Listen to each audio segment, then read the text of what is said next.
Well, hello there and welcome to Travels with Geordie. If this is your first visit, my name is Peter Knowles and I live on a classic wooden motor cruiser here in Victoria, British Columbia, along with the loving memory of my pup Geordie. And well, I'm actually nowhere near my boat right now. Those of you who've been following along will recognize this empty spot as where my friend's boat, MV Zephyrus, has just spent the last 13 days.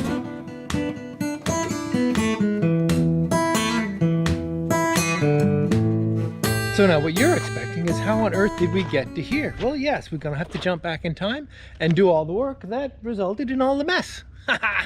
Well, and it's the morning of day 5, starting off with rain. A little bit of a lull so I could come out and shoot a bit of a clip. Not sure how productive we'll be today. There's always office work to do, editing video for instance. Anyway, check in with you later. Cheers. So this is loads of fun. We're gonna pull out this nasty through hull. As you can see right now, you can see right out to the outside world through it.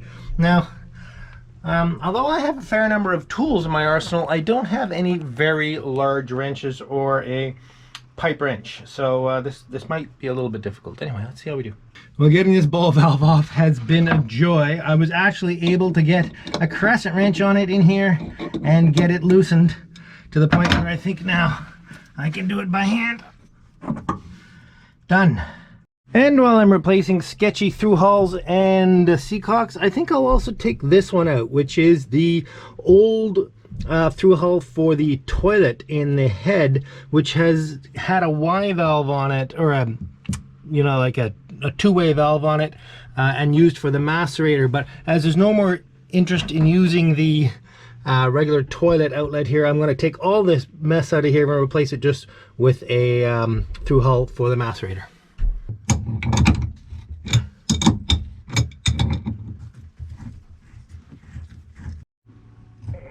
That worked pretty well.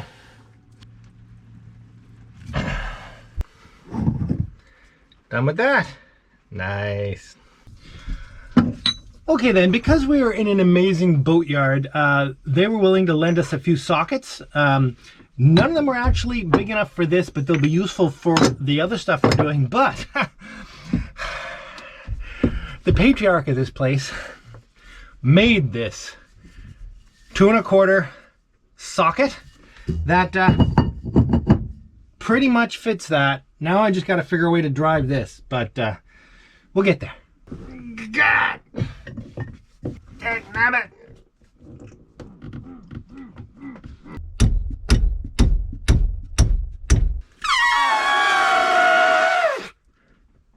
Oh, crikey! Over there.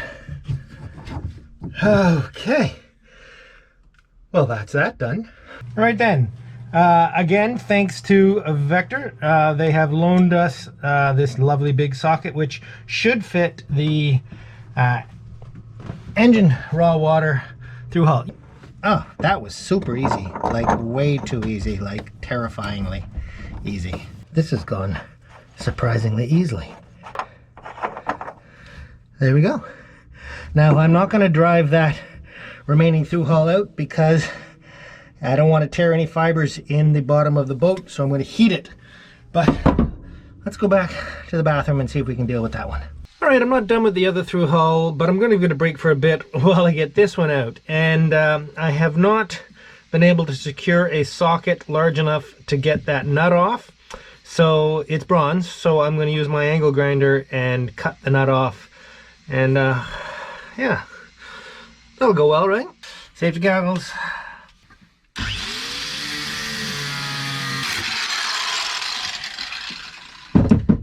At least bronze cuts very, very easily. There we go.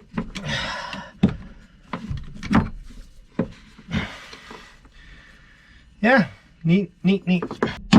There we go. All right, here's our little friend. Shall even try without heat. See if we can get anything under it. Might be a long shot. This is going to take a while. Don't want to pull any wood fibers out. Okay. There.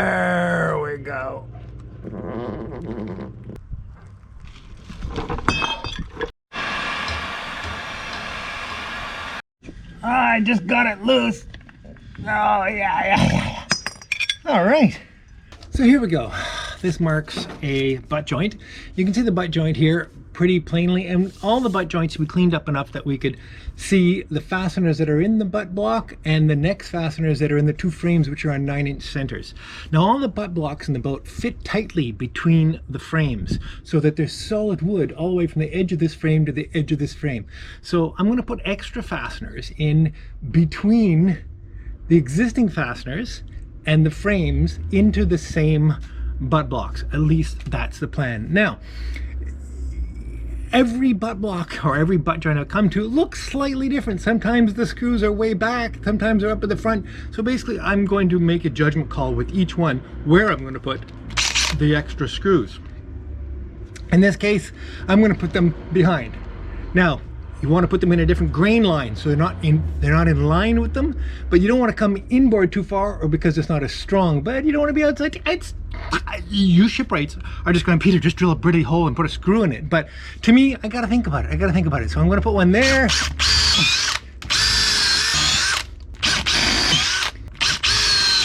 Okay, so here are the beautiful hot dip galvanized screws that Nick Richards sent me up from Port Townsend. And really a lifesaver, these things. And speaking of lifesavers, here's the beautiful brace and bit Mike gifted me. So kind, so kind. He's the fellow that also gifted us the bottle openers. So here we go.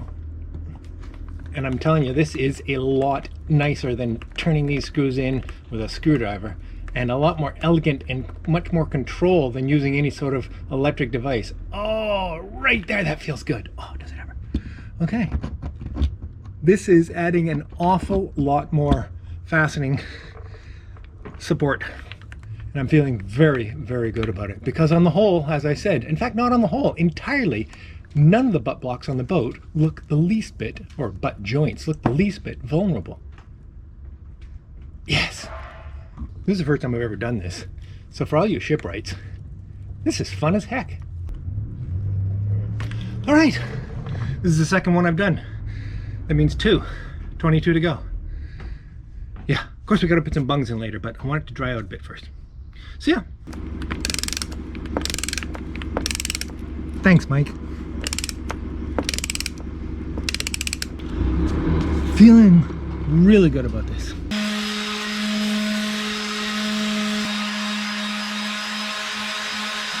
Good morning, it's day 6. Another glorious day. It rained most of yesterday, so that was kind of unproductive. Let me take you a quick tour of what we're up to. Started, as I think I've showed you, the refastening of the butt blocks, and that's going really well. In fact, it's going really, really well, so I'm pleased with that. These are all drying out, the bleeders, to make sure that I can get some epoxy in there. The owner has started sanding the top sides, so from here forward we have sanded, and that's the hardest part. So this will be all sanded today, and that's working out pretty well. We'll have to do just a little bit of fairing afterwards, but you can't do too much because of the way I think I explained these seams are going to open and close a fair amount. Further around, what else is going on? It's pretty straightforward, really. More butt blocks. The bottom is completely sanded. We're going to reestablish the water line today. But on the whole, it's going really well. Cleaned up the prop shaft, I think I showed you, and I'll clean up the prop and strut and rudder today. Really? It's going great. Now, some of you are saying, what about that gash on the forward port side? Well, let's have a look at it. Well, actually, we can't just now because, oh, maybe we can. Okay, so this has been troubling me. It's about a 1/4 inch deep gash. I don't know if it's collision damage. It's not rot. I've poked away at it. There's another scratch through there. I'm going to say it's collision damage, and I'm going to clean this up today and possibly put a small Dutchman in rather than a full scarf, because it just don't think it justifies it. You know, which may mean I don't do a single scarf Dutchman on the whole project, which seems incredible having gone all that effort to prepare for that, but yeah, more on that later. See ya. I've got to say, the refastening has been very rewarding. It's almost as if I've entered some new, very exclusive club. Well, wait, no. It's almost as if I'm knocking at the door, being asked the secret handshake, which I don't know, for a very exclusive club. But at least I'm getting a sense of what it's like to refasten a boat. And honestly, if I had to refasten the whole boat, it wouldn't be the end of the world using this technique. You just take your time and work your way along.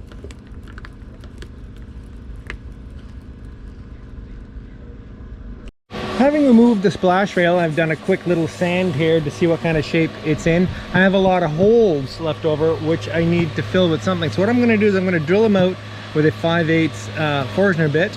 But to guide that, I'm going to put that through a piece of wood that I've already drilled through, and that should line us up pretty much perfectly.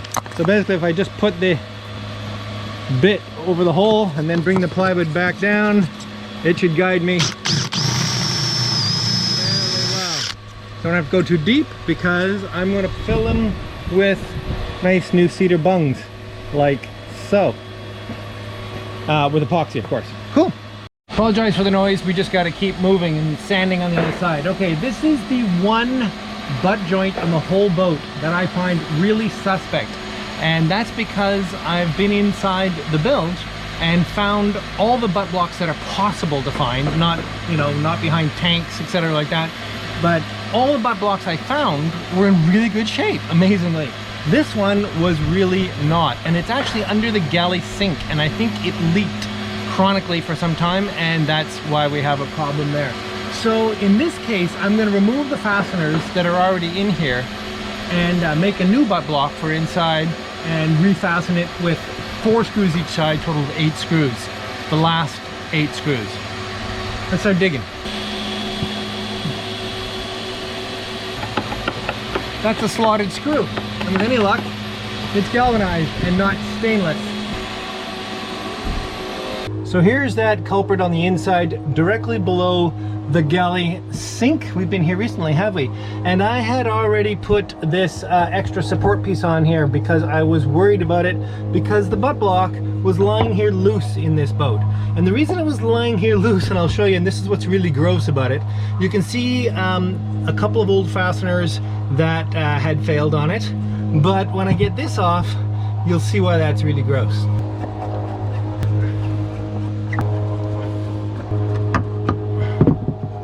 And there we go. Well, it's really gross because you can see 1, 2, 3, 4 refastening screws that never ever went into this wood.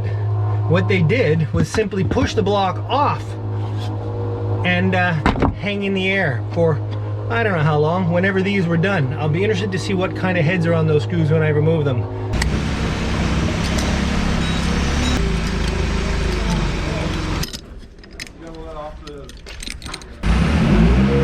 I think I'll move.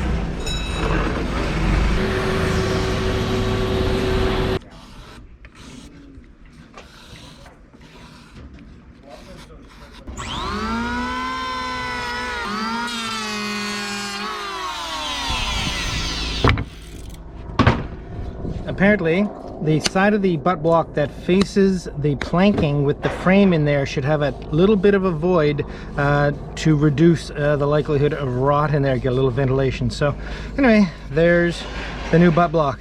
So of the 12 holes here, 8 are old, 2 are original, 2 are from a refastening some time ago, and on each plank anyway, and 2 on each plank are ones that I just put in to add a little more strength into the new block. I'm going to abandon the original holes because they had iron fasteners in them, and I think there might be some iron sickness in there. Not much though, it's not bad. I just figured of all the holes to abandon, those are the ones to abandon. Well, it's time to start thinking about this. As I've said a couple of times before, I know, is that I don't believe this justifies replacing a section of plank. It's about 1/4 of an inch deep. Of course, it may be damaged deeper than that, but even at 1/2 inch deep, I could put a small Dutchman in here, and I think that would be just just fine. So before I actually cut a Dutchman and use it as a template, I'm just gonna start to chisel away a little bit of this material and get an idea of what it looks like underneath. I think that's fine. Let's come down here. Don't use your hand as a hammer. It's just so convenient. Anyway, let me get on with this a little bit. All right, I'm content that that's only going to need about a 1/2 inch deep Dutchman. So we got to go get the wood. It's been soaking for about 6 weeks. Now it's under the dock here at the boatyard, and we're going to go get enough wood to cut off about 8 inches of all this nice yellow cedar that we got. Off we go.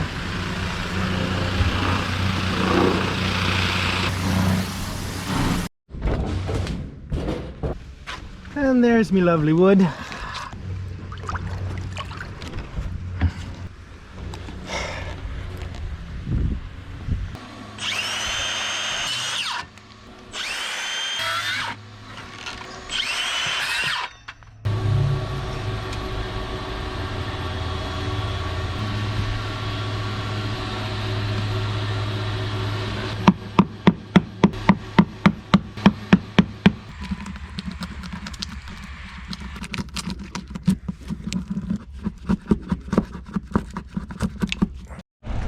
And just like that, it's day 7, and as usual, everything is pretty busy here.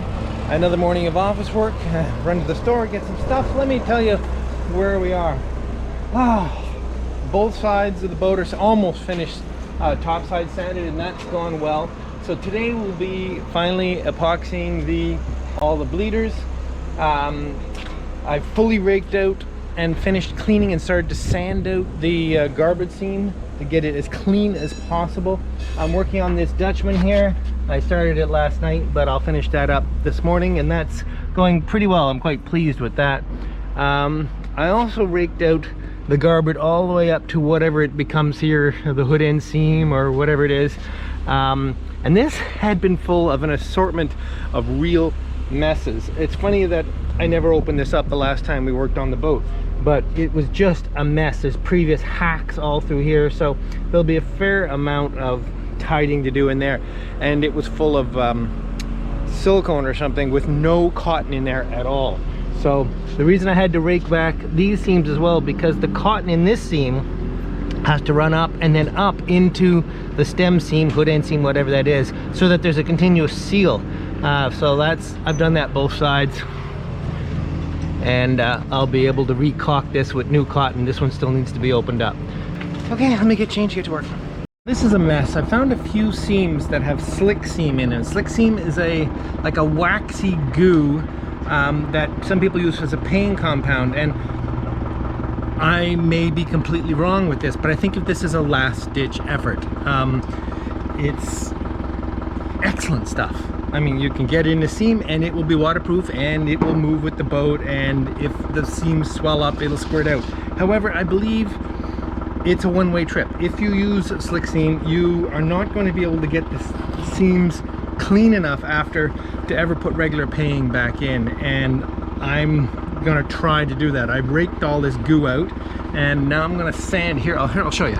So just using a cheap auto body filler applicator, I just fold some sandpaper over it and keep sanding. And as you can see, I've moved along. I've gone from kind of grayish, slick, seamy type stuff to cedar. And so I think it's possible I've got this joint clean enough now that it will hold a regular paying. Again, I'm not quite sure what I'm going to do in here, but it won't be slick seam. The point where I'm going to treat the bleeders, the wood, they're nice and dry now. They've been heated and dried up and left a couple of days. So what I do, I put a little masking tape dam on here, and I'm going to mix up some thin epoxy, CPES, well, not quite, but anyway. And what I do is I just open this up and I squirt it in there, and then I hold it in with the dam. Yes, it's not, I'm hoping it's not going to fill the whole thing. I will then in time remove the tape and let the excess dribble out, but it'll do a better job of making sure the whole hole gets saturated with the CPS. Now, I'm not actually using CPS because we didn't bring any. We just went and got some Git Rot, which is pretty much the same stuff. Okay, I'm gonna mix them up and start putting it in. Okay, this is ready to go. So this, in principle, is super straightforward. How happily it works is debatable. So that goes up in there. I'm going to put a little more up in here. I have some extra tape to hold that in. Yes, yes, yes, yes.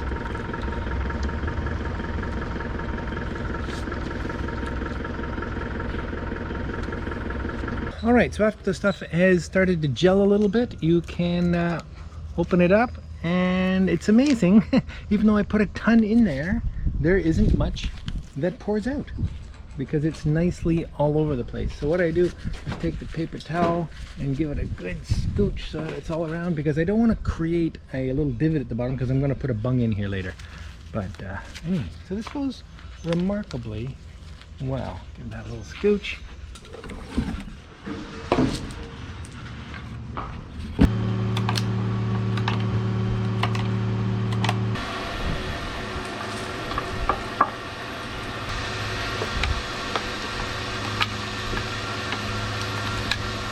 So again, I'm no shipwright, but to do a preliminary mark off for the scarves, I'm just going to scribe them parallel by eye.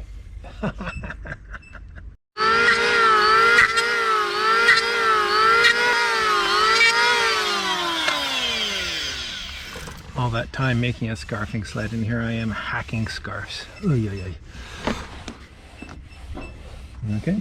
To make sure I'm sitting in the bottom, I'll move the block over a bit and make sure it's sitting right in the bottom, and I'll make a little mark top and bottom. And in the other end, I'll do it this way. Make sure I'm in the bottom, make a little mark, and make a little mark. I've already done that, but I just want to show you how I'm doing it. That way, when it's sitting actually in the scarves, you can see they don't quite go deep enough, which means I know I got to take something off the scarf so it'll set right in. Now the neat thing about it, if I go too far, all I have to do is plane the bottom a little bit and it'll sit in a little further, and the scarf should sit good and flat. Okay then, getting ready to put some bungs in. The CPS, well not CPS, git rot has basically cured. So I'm just mixing up some regular epoxy. This is regular West System. And I'm using slow cure just so that I can take my time. I'll probably add a little bit of thickener. I think I'll use 403, which will just make it into a slightly more of a putty, and use that to bung these bungs in. And of course, my regular technique is to put it out on a flat surface so I can sort of rub the end of the bung in it before I put it in. Anyway, let me get on with that and I'll be right back. There, got some 403 there, nice and thick. Suddenly I feel like Mads from Sail Life. This is about as much epoxying as I ever do. So nice and thick. I'm going to start with some 5/8 for these ones in here. Just tap a little around the edge and get the grain line sort of right in. On they go. I'll come back with a hammer and tap them in. It's riveting, I'm sure.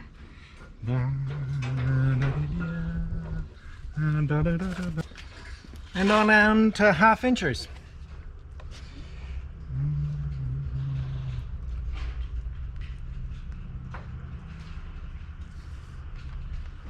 Well, hello and welcome to the Beer of the Week. This time from Pirates Cove on De Courcy Island in the Southern Gulf Islands of British Columbia. Absolutely glorious spot. And yes, we're here because we've already started cruising, but you're still watching haul-out videos, and I apologize for that. Tomorrow or possibly Monday will be a bonus episode, which means we'll be caught up and you'll be then ready to come cruising with us. And although we'll probably have to do a bonus episode for that too. Anyway, let's move on. We have the beer, and I'm also going to apologize. This is Chef's Hef from R&B Brewing in East Van. The apology isn't for the beer. The apology is because I've already opened it and, in fact, to be honest, poured it. That's because this is the second take, and for the first time in the Beer Week history, I've had to retake it because of a camera issue. Anyway, so I poured a little more in, and we finally get to taste Chef's Hefeweizen.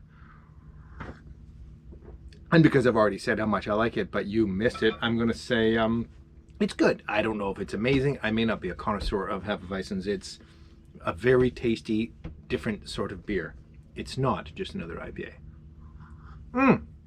So some special thanks. No new patrons the last couple of weeks, but I do want to thank Michael Blackburn, who was very generous with his support on PayPal. Thank you so much, Michael, and cheers to you. Also, a really big shout out to Benoit at All Bay Marine, which is a chandlery, ship chandlery, yacht chandlery in Sydney, where we did the haul out.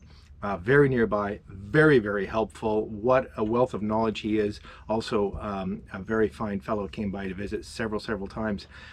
If you need anything in the way of yacht supplies while you're in Sydney, either cruising through or at a haul out, wonderful spot, and they were good to us, so I'm very, very grateful to them. That's absolutely fabulous. Okay, well, that lets us move on.